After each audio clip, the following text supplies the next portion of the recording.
the whole world thought they knew John Denver by 1997. The soft voice that sang Rocky Mountain High and Take Me Home of Their Children never lived past the age of 6 because of the country roads. But he had kept two sides of himself separate for 28 years. The good-natured star that fans loved, and a private life that told a very different tale. There was trouble with the law, a marriage that was coming apart, and a truth that wouldn't become clear until after he was gone.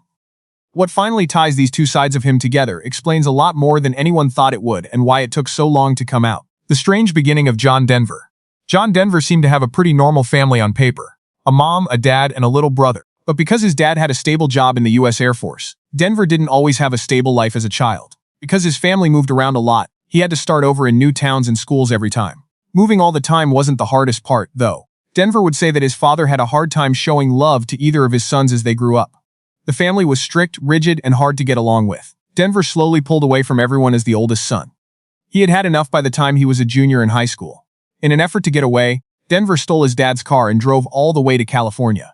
While he was there, he thought about singing beside his family. He had learned to play the guitar and was starting to think about becoming a professional performer. It didn't last long, that escape.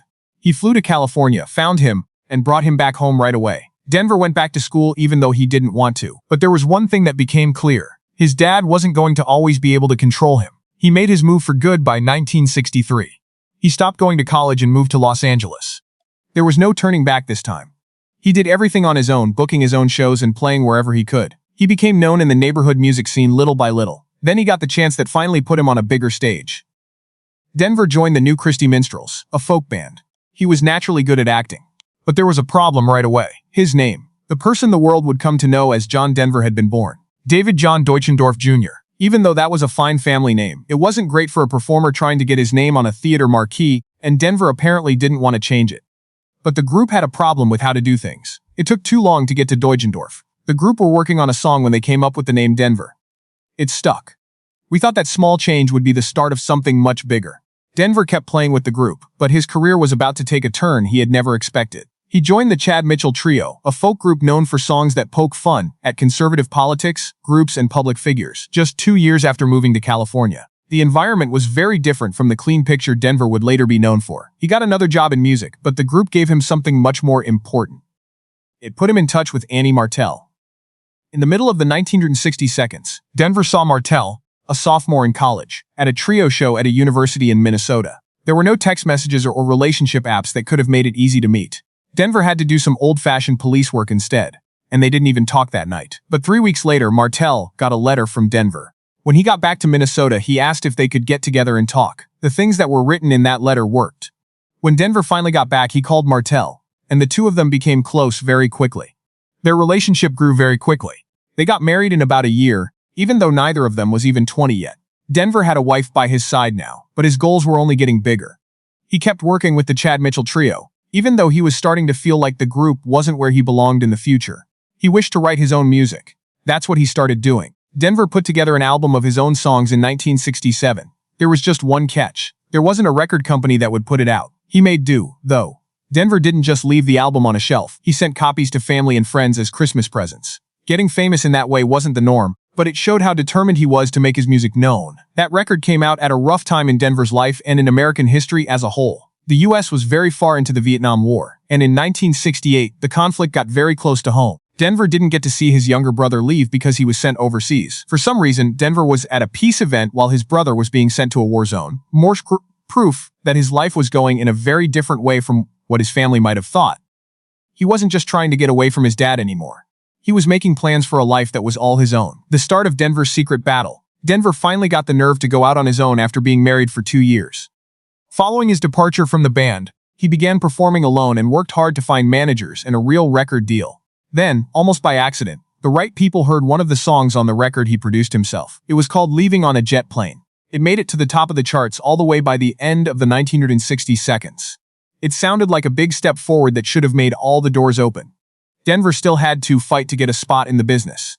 It took him and his manager, Milt Oken, months of work to get record companies to sign him. Rock music was the big thing at the time, and Denver didn't sound or look like the stars that record companies were after. In a business that was becoming more and more obsessed with rock and roll, he was a quiet, clean-cut singer-songwriter. One label finally took a chance. Denver's first album on a big label, Rhymes and Reasons, came out in 1969 after RCA Records signed him. It had Leaving on a Jet Plane and a few of his own songs on it. But Denver wasn't a star right away after signing a record deal. In fact, the real work had just begun.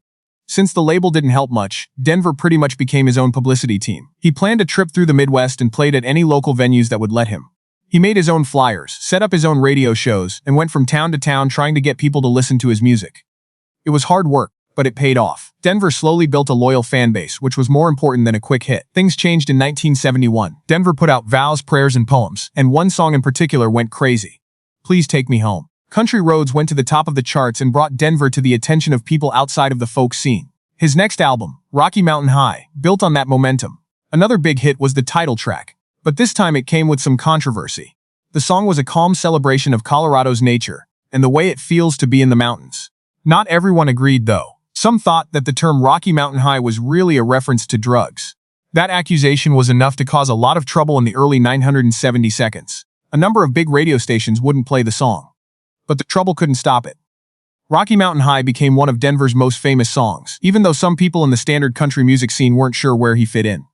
When the 1975 Country Music Association Awards came around, that tension could no longer be ignored. Denver won Entertainer of the Year, and Charlie Rich was in charge of giving it to him. Rich took out a lighter and lit it on fire on live TV before giving the envelope to the person. A lot of people saw the strange event as a protest against Denver's win. Some people in traditional country music thought Denver didn't look or sound enough like a traditional country artist. But while people in the business argued about where Denver belonged, his biggest fight was taking place off stage. Denver and his young wife were having a hard time keeping their marriage together behind the scenes of their fame. Still, they were a young pair going through the same stresses and fights as everyone else. Their problems were made worse by the fact that Denver was becoming more and more famous very quickly. In the mid-1970s, there was a particularly heated fight that led to something very interesting. Annie's song, one of Denver's most well-known songs, was written by him. The story goes that he wrote it in about 10 minutes while taking a ski lift, drawing on his feelings after he and Annie got back together. He made a very beautiful song out of it, and it became one of his biggest hits. But there was a painful truth behind the love story. There were big problems between Denver and Annie Marital that one beautiful song couldn't fix. It had already been hard for them to become parents. They tried for years to have children naturally, but in the end they decided to adopt. They had a son and a daughter around the middle of the 19,000 and 1970 seconds. From the outside it looked like they had everything. A good job, 2 kids, and a growing family. But the couple's marriage had problems that their kids couldn't just fix because of their fame.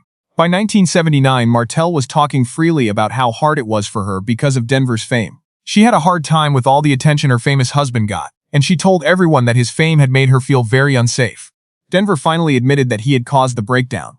He was always on the go because of his crazy schedule, and it seemed like the more successful he got, the less time he had for the people closest to him. The stress got too much in the end. At one point, Denver had enough and went to Switzerland to hide for almost a week. Marital felt like they had been apart for a lot longer than 6 days. She later said that she was so emotional that she woke up early every morning and cried until she finally went to sleep. Still, in some way, that wasn't the end. Denver chose to go home after Annie called him and was very upset. Even though they had made it through another tough time, their problems were still not over. As Denver's personal life kept falling apart, he was also slowly but surely falling into another struggle. When things were really bad for John Denver. Rock music was all the rage at the time, but John Denver's soft, folky sound made him easy for critics to pick on. Even though his friends were very loyal, the constant criticism still made him mad. Some reporters even called him the Mickey Mouse of rock, which must have hurt his confidence. Denver finally found the answers he was looking for in a strange place. A controversial self-help program called Earhart Seminars Training, or EST. The program promised that people's lives would change after a few intense hours of sessions. Some people thought it was a serious way to grow as a person, while others thought it was just another weird 1,970 seconds trend. But Denver could not have been ready for the losses that were coming because of the conference. He had personal issues that he rarely talked about in public, even though he was successful. After many years, Denver finally talked about some of the worst parts of his marriage in his autobiography. He told her he had been cheating on her, and that things had gotten physical in their relationship with Annie Marital at times. The marriage finally broke up after being together for more than 10 years. The Martels asked for a divorce in 1982. The exact details of what happened in their home during those last few years are still unclear, but it was clear that Denver had a hard time accepting that they were no longer together. When the two later got together to split up their things, it reportedly got scary. Even though Denver had built a reputation for being calm over the course of his career, he is said to have become hostile toward Marital during the meeting. Reports say that he even tried to choke her. Then something happened that sounds almost too good to be true. Denver brought a chainsaw to the meeting about property division. He shouldn't have used it against Marital, thank goodness. He is said to have cut their marriage bed in half so that they could each have a piece. In that strange and truly upsetting moment, it made me wonder what their marriage had been really like when they weren't together. That was just one part of what turned out to be a terrible year for Denver. In 1982, his father died out of the blue. During Denver's childhood, their relationship was tense, but over time, they became much closer. Later on, Denver's father became a big part of his life. He even taught him how to fly. Being able to talk about flying together gave them a bond that Denver hadn't had when he was young. It was no longer with that person. He was no longer married. His dad had passed away. Denver also made another big choice before the end of the year. He ended the relationship himself this time. Jerry Winenrob, who had been his boss for a long time, was fired. Winrob reportedly didn't like the choice and responded by calling Denver a Nazi, which was a very bad thing to do. The accusation was especially shocking, because Denver has a long history of working for peace, the environment, and helping people in need. Denver didn't give up on the things he cared about, even though his personal life seemed to be coming apart. He was still very dedicated to promoting peace and protecting the environment. He gave money to charities, humanitarian campaigns, and groups all over the world. A lot of people knew about him because of his work. But at one big event, his fame didn't seem to be enough to getting him in. A lot of famous musicians worked together on the album We Are the World in 1985. It was a huge charity project to raise money for food aid in Africa during the famine. Because Denver has a history of helping people, he thought he would be included. He wasn't. By that time, his fame in the music business had begun to drop, and some of the people involved were said to have thought that adding Denver would make the song less powerful. It hurt a lot to be turned down. Then, Willie Nelson is said to have made a joke about Denver by saying that Denver would become #1 again if a bomb went off in the building where the recording was happening. Everyone in the room laughed. Big names like Michael Jackson and Kenny Rogers took part. It wasn't funny for Denver. He later said that it hurt his heart to be left out. As Denver's music career lost some steam, he turned to space exploration, which had been an interest of his for a long time. He had always been interested in NASA and the idea of people going beyond Earth. Because of this, he started training in 1985 with the goal of one day going to space. But once more, fate had other ideas. The Challenger space shuttle broke apart soon after launch in January 1986, killing all 7 astronauts on board. In another way, the horror was close to home for Denver. His dream of going to space was pretty much over. Just like he had done many times before, he turned to music to calm down. Flying for Me was a song he wrote to honor the astronauts who died. At the same time, his job on Earth was not going well. Denver's commercial power was waning after years of big hits and roles in movies, TV shows, and music videos. In 1986, RCA Records fired him from the company. It was said that the choice had less to do with his skills and more to do with changes in the company's leadership. No matter what the reason was, Denver kept playing. Soon he started to think about relationships again. Denver Miles and artist Cassandra Delaney met while they were traveling in Australia. Delaney says the attraction happened right away. She didn't even know she was looking at a big international star. Which was funny. Someone said she had to ask who he was. She thought at first that Denver, who was so famous, would never be interested in her, but she introduced herself anyway, and things moved very quickly between them. In 1988, they got married. Delaney became involved in Denver's life, including his music and work with people in need. It looked like Denver had finally found a second chance at happiness for a while. But the relationship got hot and fast again. In 1991, they broke up, and in 1993, they got a divorce. The exact reasons for the breakup are still unknown, but Denver later said that he was very upset about how the romance ended. He thought Delaney had made him look bad many times while they were together. Denver had been hurt enough in the past to know that fame, money, and success couldn't make a person happy in their personal life, and it was too bad that his story wasn't over yet. For 28 years, John Denver had 2 different lives. We now understand why. He was no longer married to Cassandra after their divorce. John Denver's private life started to fall apart in ways that were too public to hide. It all began in 1993, when Denver was pulled over for driving while drunk. At the time, his punishment was pretty light, and he was put on probation. That moment might have been what made him decide to go in a different direction. But Denver was in trouble again, in less than a year. In Aspen, where he grew up, he hit a tree with his Porsche. When the police looked into it, they found that he had been driving while drunk again. Again, the results were worse this time. Denver broke the rules of his probation, which got him back in trouble with the law. In the end, the jurors could not agree on what should happen in the case, so a new trial would be necessary. He couldn't just run away from one result, though. Denver's license to fly was taken away by the Federal Aviation Administration, and he had to show that he had been sober for a long time before he could legally fly again. That was something he never got to do. Denver took off by himself in October 1997 in a small trial plane that he had just bought. He definitely knew how to fly. He had been flying for a long time and learned from his father, who was a very good Air Force pilot. Denver had a lot of experience flying. But having flown before didn't always mean having flown that specific plane before. He had only owned the plane for about 2 weeks, and it had some strange changes that would become a big part of the case. The fuel selector was the main issue.